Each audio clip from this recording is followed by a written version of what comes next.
결혼 45년 만에 이혼장을 던졌습니다. 제 나이 70이었어요. 자식들은 울면서 말렸죠. 동네 사람들은 수군거렸고요. 하지만 전 알았습니다. 이대로 가다간 제가 먼저 죽을 거라는 걸요. 남편에겐 또 다른 가정이 있었습니다. 그것도 20년 넘게. 그 여자와의 사이에서 태어난 중학생 딸까지 있었죠. 이건 제 이야기입니다. 70세에 이혼한 한 여자가 어떻게 지옥에서 벗어나 다시 살아났는지에 대한. 2019년 가을이었어요. 친구 생일이라 시내 나갔다가 일찍 끝났죠. 집에 가기 전에 저녁이나 사 먹을까 싶어서 시내 한정식집에 들어갔는데 창가 쪽 자리에 우리 남편이 앉아 있었습니다. 그런데 혼자가 아니었어요. 40대로 보이는 여자와 중학생쯤 돼 보이는 여학생이 함께 있었죠. 세 사람이 마치 한 가족처럼 자연스럽게 음식을 나눠 먹고 있었어요. 남편은 그 여학생 머리를 쓰다듬어주며 웃고 있었고요. 45년을 살면서 한 번도, 단 한 번도 우리 딸들한테도 안 하던 행동이었습니다. 그 순간 다리에 힘이 풀렸어요. 식당 밖으로 나와 벽에 기대섰죠. 숨이 안 쉬어졌습니다. 심장이 터질 것 같았어요. 정신을 차리고 봤을 땐 세 사람이 식당을 나와 손잡고 걸어가고 있었습니다. 가족이었어요. 완벽한 또 다른 가족. 통계청 자료에 따르면 2023년 기준 황혼 이혼은 전체 이혼의 38.7%를 차지합니다. 그중 70%가 남성의 외도 때문이라고 하죠. 저도 그 70% 중 한 명이 된 겁니다. 집으로 돌아가는 길, 택시를 타고도 집 앞 골목에서 한참을 서 있었어요. 어떻게 들어가야 할지 몰랐습니다. 그런데 더 기가 막힌 건 집에 돌아와서도 저녁 차려놓고도 전 남편한테 아무 말도 못했다는 거예요. 그날 이후로 전 아무것도 할 수가 없었어요. 밥맛이 없었죠. 잠도 안 왔고요. 엄마 괜찮으세요? 얼굴이 왜 이렇게 안 좋으세요? 아무 말도 할 수 없었습니다. 확실한 증거가 필요했거든요. 일주일을 고민하다가 사설 탐정을 찾아갔습니다. 의뢰인분, 각오하셔야 할 겁니다. 진실은 생각보다 더 아플 수 있어요. 2주 뒤 탐정이 보고서를 건넸어요. 사진들이 가득했습니다.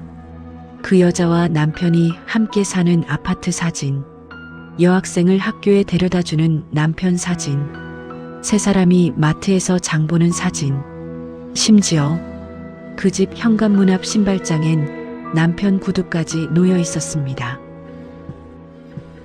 보고서에 적혀 있었어요.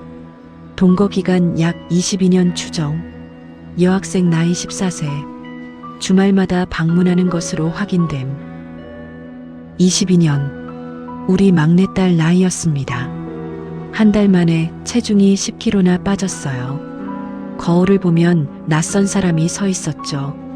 대한신경정신의학회 보고서에 따르면 60대 이상 여성의 우울증 유병률은 13.2%, 그중 배우자 문제가 원인인 경우가 42%라고 합니다. 전 그 통계 안의 숫자가 됐어요. 결국 셋째 딸이 병원에 데리고 갔습니다. 정신과였죠. 어머님 힘드셨겠어요. 천천히 말씀해 보세요. 무슨 일이 있으셨나요? 그 말 한마디에 그동안 참았던 게 터져 나왔습니다. 눈물이 멈추질 않았어요. 진료실 티슈 한 박스를 다 썼죠. 어머님, 제가 여쭤봐도 될까요? 평생. 어머님 인생은 언제 사셨어요?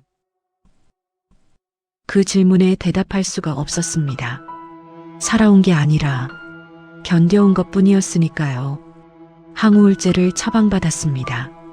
하루 2알씩 약을 먹기 시작한 지 2달쯤 됐을 때 우연히 거울을 봤어요.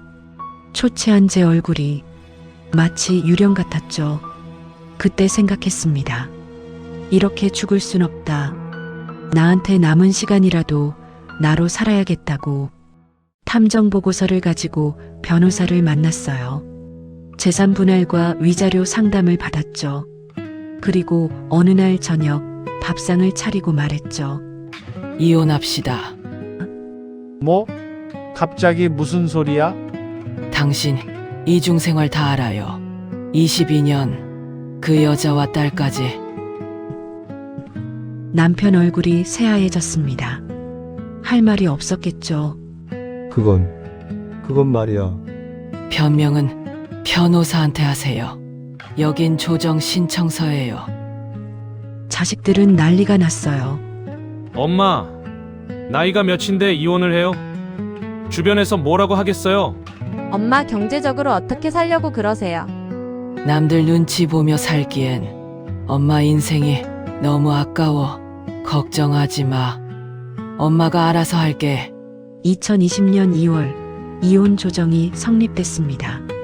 재산 분할, 위자료 합쳐서 1억 2천. 그 돈으로 작은 투룸을 전세로 얻었죠.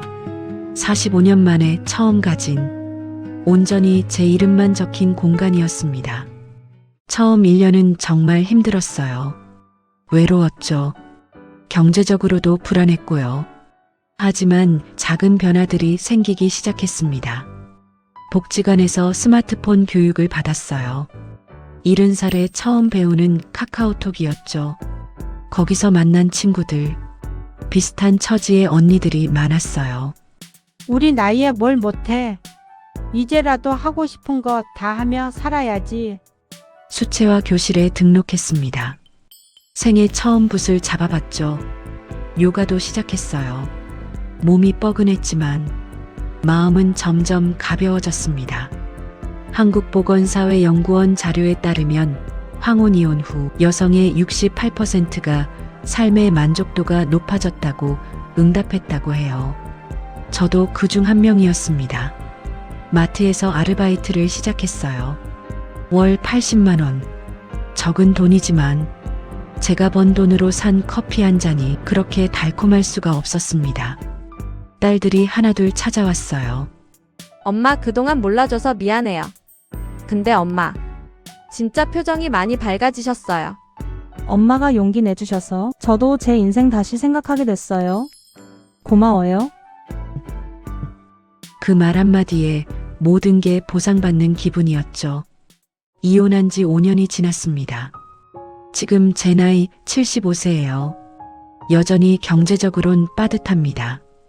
가끔 외롭기도 하고요. 하지만 후회하진 않아요. 전 남편 소식도 가끔 들려오더라고요. 여전히 그 여자와 살고 있다던데. 신기하게도 이젠 그 이야기가 남의 일처럼 들립니다. 요즘 전 수채화 작품을 SNS에 올려요. 좋아요가 하나씩 늘어날 때마다 기분이 좋아지더라고요. 복지관 친구들과 매주 수요일 영화도 보러 가고요. 작지만 확실한 행복들입니다. 배신의 아픔보다 더 아픈 건 나를 버리고 사는 거더라고요. 70세에 시작한 이혼. 누군가는 늦었다고 할지 몰라요. 하지만 전 이제 알아요. 늦었다고 생각할 때가 가장 빠른 때라는 걸요. 75세 지금 저는 처음으로 저로 살고 있습니다. 이 이야기가 누군가에게 작은 용기가 됐으면 좋겠습니다.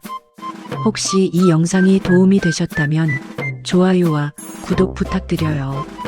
여러분의 인생 이야기도 댓글로 들려주세요. 다음에 또 만나요.